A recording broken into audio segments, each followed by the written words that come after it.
ဆိုမဲ့တချင်းလေးကဒီအညာသားတွေအတွက်ဟင်ဟောတချင်းလေးနာမည်ဒီအညာသားတွေဟဲ့ဟုတ်ဘူးကွာဒီအညာသားတွေအတွက်အညာပုံမြင်ဆိုတဲ့တချင်းလေးဆိုပေးကြပါလေအညာမှာပုံမြင်တပုတ်ကြံနေခဲ့တဲ့ဆိုတဲ့သဘောချင်းနေမှာလဲခံစားချက်ရှိကြပါလေဗျာချင်းတိုင်းရင်လူတိုင်းသားတွေမှာလဲရှင်ထဲမှာအပြည့်နေတဲ့ခံစားချက်တွေပြည့်မှာရှိကြပါလေဘုံမောင်ညမ်းနေပါပြေးတာကားမောင်းသွားတယ်လားရွာကိုလာလေအညာကိုလာလေခမလေးကလူလေသူနှလုံးသားလေးအဖြူတယ်လူမမဲကလေးတယောက်လိုချစ်ရဲ့ကြောင်းနဲ့ဘာမှနာမလဲမူသားစကားနဲ့ပြူစားသွားလေလူအကြီးမအသေးတွေွယ်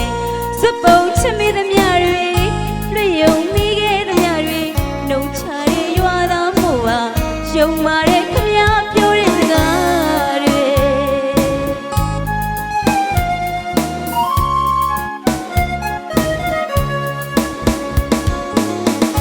ရွာကိုလာလေအညာကိုလာလေခမလေးကလူလေကြောင်နှလုံးသားလေးဖြူတယ်လူမမေကလေးတယောက်လိုချစ်ရဲ့ကြောင်လေးပါမနာမလဲမူသားစကားနဲ့ပြူစားသွားလေလူအကြီးမအသေးတွေွယ်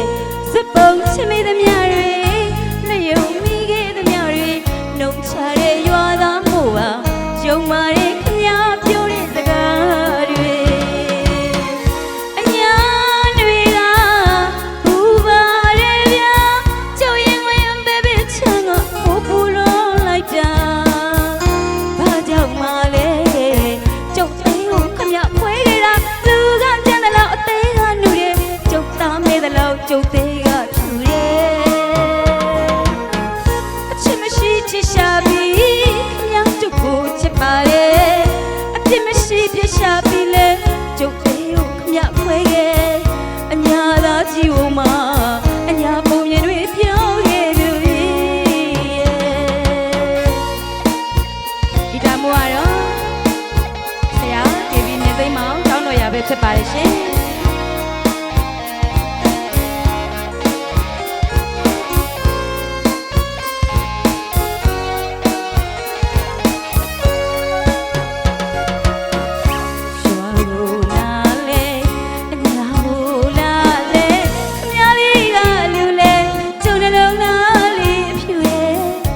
မမေကလေးတယောက်လိုချစ်ရဲ့ကြောင်းလေးဘာမှနာ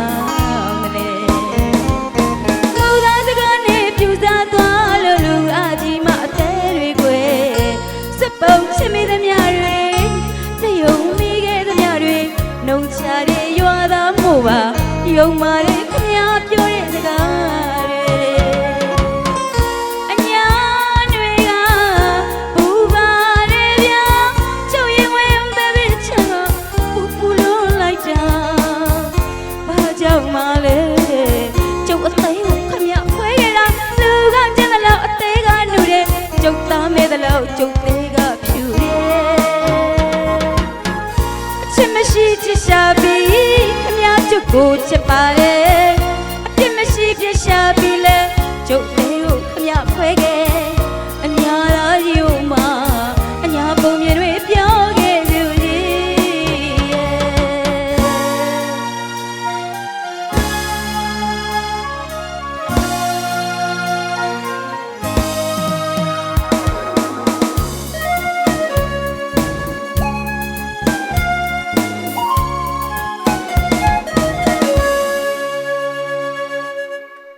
ငယ်ကြီး